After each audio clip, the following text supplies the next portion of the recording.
Atmòpolis és un projecte europeu de 5 anys de duració que vol investigar els nivells de contaminació de l'aire i els nivells de contaminació sonora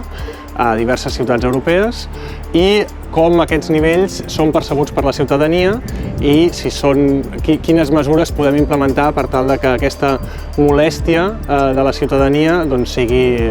menys acusada. Les ciutats del Consorci són Londres, són Łódź, a Polònia, són Sarajevo, a Bòsnia-Hercegovina i són Tampere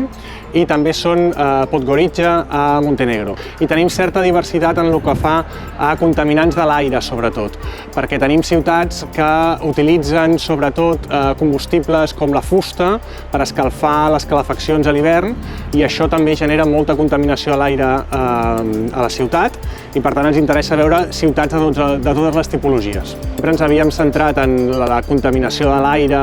pels seus efectes perjudicials pel planeta i també sobretot per la salut. A nivell, sempre pensem contaminació de l'aire, doncs pensem en casos de problemes respiratoris, etc. Però en els últims anys estem descobrint que el soroll té molts impactes sobre la salut i no només sobre la salut sinó també sobre el benestar. Una cosa són les mesures objectives del soroll. Aquests tenen un efecte sobre la nostra qualitat de vida, sobre el nostre estrès, sobre la nostra qualitat de la son, etc. I després tenim la molèstia per soroll, que és quan un soroll és diferent o és més alt o de característiques diferents i m'arriba a molestar d'alguna manera i això té un impacte en el meu dia a dia que és diferent. Per tant, tenir en compte les dues parts, el soroll basal, el que estic exposat perquè estic vivint en un entorn urbà, i el soroll que em genera molèstia conscient, és un aspecte molt innovador del que s'està fent últimament. Que les persones no ens estem tot el dia a casa i no ens estem tot el dia a la feina. Per tant, posar només sensors a casa o a la feina ens estem perdent una enorme quantitat de l'exposició diària de les persones a aquests contaminants. I per tant, el repte metodològic que tenim ara és com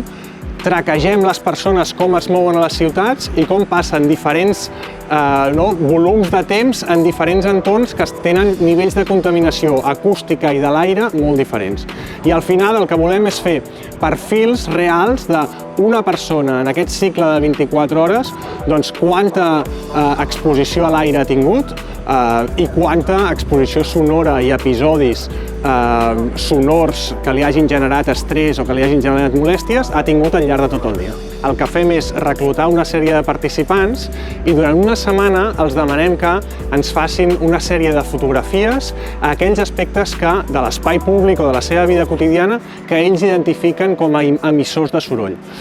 Això ho fan durant 7 dies i després el reunim en una sèrie de workshops, de focus groups, de grups de treball, en què discutim col·lectivament aquestes fotos, però també ens interessa molt l'altra part, que és què es percep la ciutadania com un soroll excessiu. Perquè això moltes vegades no té res a veure amb el soroll real que nosaltres mesurem amb el sensor. I per tant, això és el que podem aportar a la política pública, de dir no ens podem guiar només pels mapes de soroll, no ens podem guiar només pels decibels purs, sinó per una percepció social del soroll que és molt important. El projecte és innovador en què això encara no ha estat treballat en l'àmbit acadèmic, però quan arribem al final i tinguem una idea clara d'aquests aspectes socials del soroll, l'objectiu és